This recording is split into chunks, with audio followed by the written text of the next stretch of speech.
یعنی اگر اس نے کوئی چیز ہائڈ کر لے، جو ملزم ہے، جو مین ملزم ہے، جو مرکزی ملزم ہے اس کے بارے میں، تو پھر جو اس کو جو رائے دی گئی تھی وہ واپس لے لی جائے گی اور پھر اسے مجرم سمجھا جائے گا۔ اور اس کے بعد یہ ہے کہ وعدہ معاف گواہ کی گواہی جو مجسٹریٹ کے سامنے ریکارڈ کروائی جائے گی، لہٰذا وہ اس میں سے مکر نہیں سکتا کہ یہ میرے اوپر پریشر تھا جس وجہ سے میں نے یہ کہہ دیا تھا اور میں اپنی جو انفارمیشن ہے وہ واپس لے رہا ہوں، یا میں مجبور ہو کہ میں نے گواہی دی تھی۔ اور اس کے ساتھ ساتھ اس کے اندر یہ ترمیم بھی ڈالی گئی کہ کسی بھی معاملے میں کسی کو بھی فائدہ پہنچانے کے لیے اس کے بدلے میں تحائف لینا اور تحائف دینا یہ بھی جرم ہے، لہٰذا اس کی بھی سزا ہو سکتی ہے۔ تو اب یہ سب کچھ جو ہے وہ بول رہا ہے، یہ جو ترامیم ہے کہ اگر آپ اس کو تھوڑا سا ریڈ کریں ذرا غور سے تو آپ کو یہ محسوس ہوگا، پہلی بات کہ گرفتاری جو ہے اب کسی وقت بھی کسی کی بھی ہو سکتی ہے، اور جب نیب گرفتار کرے گی تو پھر وہ 14 دن سے لے کے 30 دن تک، بلکہ 30 دن سے بھی زیادہ عرصے تک، جب تک چیئرمین نیب چاہیں گے، ملزم نیب کی حراست میں رہے گا، وہ اسے وہاں سے رہا نہیں کروایا جا سکے گا، کسی عدالت میں پیش نہیں کیا جا سکے گا اور اس کی ظاہر ضمانت نہیں ہو سکے گی۔ دوسرا، وعدہ معاف گواہ، اور وعدہ معاف گواہ جو ہے وہ اب گواہی دینے کے بعد پھر نہیں سکے گا۔ یہ نہیں ہو سکتا کہ کچھ عرصے بعد وہ یہ کہہ دے کہ جناب مجھے پریشر میں لا کے، مجھے زبردستی مجھ سے دستخط کروائے گئے تھے اور مجھے گواہ بنایا گیا تھا، پھر وہ اس سے پیچھے نہیں ہٹ سکتا، اور اگر ہٹے گا تو اب وہ بھی مجرم ڈکلیئر ہوگا اور اس کو بھی سزا دی جائے گی۔ اس کے ساتھ ساتھ یہ ہے کہ اگر اس نے کوئی وعدہ معاف گواہ نے کوئی چیز چھپا لی تو ظاہر ہے وہ پھر بھی پھنس جائے گا، اب اسے جو کچھ بتانا پڑے گا سچ بتانا پڑے گا اور کوئی چیز اسے ہائڈ نہیں کرنی پڑے گا، اور اگر اس نے ہائڈ کر لی تو پھر کسی نہ کسی جگہ پہ وہ پھنس جائے۔ اب سوال یہ ہے کہ سارے معاملے میں عمران خان صاحب کہاں پھنستے ہیں؟ دیکھیے، عمران خان صاحب جو ہیں وہ جب بھی ان کو گرفتار کرنے کی کوشش کی جاتی تھی تو عدالت انہیں ضمانت پہ رہا کر دیتی تھی۔ کل بھی 16 مقدمات میں عمران خان صاحب کو ضمانت دے دی گئی، تو یہ اتنے بڑے لیول پہ جو ضمانت دے دی جاتی ہے، اور ظاہر ہے اس کو حکومت پاکستان یا ریاست پاکستان ہضم کرنے کے لیے تیار نہیں تھے۔ تو اب اس مجبوری کی وجہ سے یہ قانون کے اندر ترامیم کی گئی، اور اب عمران خان صاحب کو عدالتیں بھی نہیں بچا سکیں گے۔ جب عمران خان صاحب اب گرفتار ہوں گے تو پھر کسی عدالت میں ان کی ضمانت کی درخواست نہیں دی جا سکے گی، کیونکہ آرڈیننس موجود ہے، اور آرڈیننس کی موجودگی میں آپ کوئی عدالت جو ہے وہ ظاہر عمران خان صاحب کو کسی قسم کی ریلیف نہیں دے سکے گی۔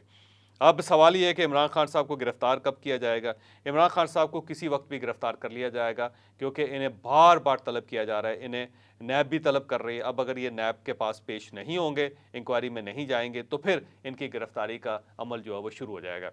اور پھر اینٹی کرپشن بھی ان کو طلب کر رہی ہے، اور جب اینٹی کرپشن کے پاس بھی جائیں گے وہ بھی گرفتار کر کے ان کو نیب کے حوالے کر سکتی ہے، تو وہاں سے بھی عمران خان صاحب جو ہے وہ کسی وقت پھنس سکتے ہیں۔ اب سوال یہ ہے کہ یہ جو بار بار وعدہ معاف گواہوں کا ذکر کیا گیا ہے، تو کون وعدہ معاف گواہ ہو سکتے ہیں؟ اس میں 5 آپشنز موجود ہیں، کیونکہ جو ہم القادر یونیورسٹی کا کیس لے لیں، جو زیادہ جس کے اوپر زیادہ بحث ہو رہی ہے، 196 ملین پاؤنڈز کا ایشو ہے، تو اگر صرف اسی کو لیں تو اس میں ایک تو فرح گوگی صاحبہ ہیں۔ فرح گوگی صاحبہ جو ہیں وہ ظاہر اس لین دین میں شامل تھیں، اور وہ وعدہ معاف گواہ بن سکتی ہیں، ان کو گواہ بنانے کے لیے تیار کیا جا سکتا ہے، اور میرا خیال یہ ہے کہ وہ اتنا مجبور ہو چکی ہیں، انہیں پتہ ہے کہ مجھے اگر باہر سے گرفتار کر کے پاکستان لے جایا گیا تو میں پھنس جاؤں گی اور میرے لیے پھر گنجائش نہیں ہوگی، تو ہو سکتا ہے کہ وہ وعدہ معاف گواہ بن جائے۔ اور اس کے ساتھ ساتھ شہزاد اکبر صاحب جو اس ڈیل کے اندر شامل تھے، جنہوں نے ظاہر کیبنٹ سے یہ ڈیل پروو کروائی تھی اور سپریم کورٹ آف پاکستان میں پیسے گئے تھے، تو شہزاد اکبر صاحب جو ہیں ان کے بھی چانسز ہیں کہ وہ وعدہ معاف گواہ بن سکتے ہیں۔ پھر بشرا بی بی، ان کے گواہ بننے کا بھی بہت زیادہ چانس ہے، کیونکہ اس کی وجہ یہ ہے کہ بشرا بی بی اس سارے معاملے میں وہ خود ظاہر ہے اس کا حصہ تھیں، تو ان کی گواہی بڑی اسٹرانگ، بڑی مضبوط ہوگی۔ اور اس کے ساتھ ساتھ ملک ریاض صاحب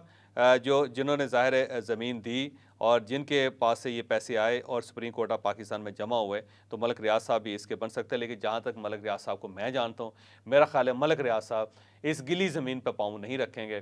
وہ میرا نہیں خیال کہ وعدہ معاف گواہ بن کے اپنی باقی جو زندگی ہے اس کو خراب کریں گے۔ تو ملک ریاض صاحب کا تو آپ میرا خیال ہے کہ انہیں تو خارج از امکان ہی سمجھیں کہ یہ، میرا نہیں خیال کہ یہ وعدہ معاف گواہ بننے کی کوشش کریں گے۔ اور اس کے ساتھ ساتھ زلفی بخاری کا نام ہے۔ زلفی بخاری صاحب جو ہیں انہوں نے ساری زمین اکٹھی کی تھی، اکٹھی کرنے کے بعد انہوں نے وہ زمین ٹرانسفر کی تھی القادر یونیورسٹی کو، تو زلفی بخاری صاحب جو ان کے چانسز بھی ہیں کہ ان کو بھی وعدہ معاف گواہ بنایا جا سکتا ہے، کیونکہ وہ پاکستان کے اندر بہت سارے معاملات میں مطلوب ہیں، اور اگر وہ اس معاملے میں وعدہ معاف گواہ بن جاتے ہیں تو پھر ان کے بچنے کے بھی چانسز بہت زیادہ ہیں۔ تو میرا خیال یہ ہے کہ اگر اس ترمیم کو غور سے پڑھا جائے اور اگر اس کا انالیسس کیا جائے تو تین چیزیں ہمارے سامنے آتی ہیں۔ ایک چیز تو یہ ہے کہ عمران خان صاحب گرفتار ہونے والے ہیں، اور ان کی جو گرفتاری ہے شروع میں 30 دنوں کے لیے ہوگی، اور پھر چیئرمین نیب اس 30 دنوں کو 300 دنوں میں بھی کنورٹ کر سکتے ہیں، یاد رکھیے گا، کیونکہ ان کے پاس اب اختیار موجود ہے۔ جب تک وہ خود مطمئن نہیں ہوں گے وہ عمران خان صاحب کو عدالت میں پیش نہیں کریں گے۔ اور دوسری بات یہ ہے کہ اس سارے معاملے میں، سارے قضیے میں کوئی ایک گواہ تیار ہو چکا ہے اور اس کے لیے گنجائش نکالی گئی ہے، کیونکہ نیب کے اندر یہ اختیار کسی کے پاس نہیں تھا کہ وہ کسی کو وعدہ معاف گواہ بنا سکتا ہے، یا نیب کے اندر نیب کے قوانین میں گنجائش نہیں تھے۔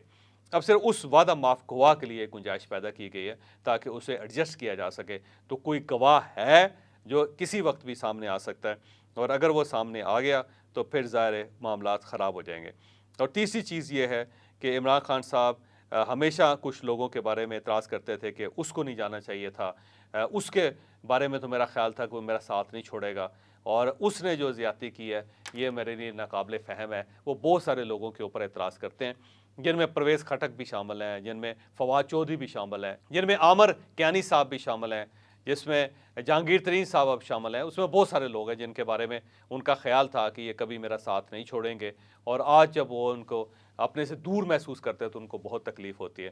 لیکن جب ان میں سے جو میں نے لوگ آپ کے سامنے جن کا نام لیا ہے، ان میں سے جب کوئی شخص وعدہ معاف گواہ بنے گا تو پھر عمران خان صاحب کو وہ سارے لوگ فرشتے نظر آئیں گے، اور اس کے بعد وہ یہ کہیں گے مجھے گھر سے ہی شکست ہوئی ہے، میں ان لوگوں کے ہاتھوں مارا گیا ہوں جن کے بارے میں مجھے یقین تھا کہ یہ لوگ میرا ساتھ نہیں چھوڑیں گے۔ اور جب وہ گواہ سامنے آئے گا تو پھر عمران خان صاحب کو پہلی مرتبہ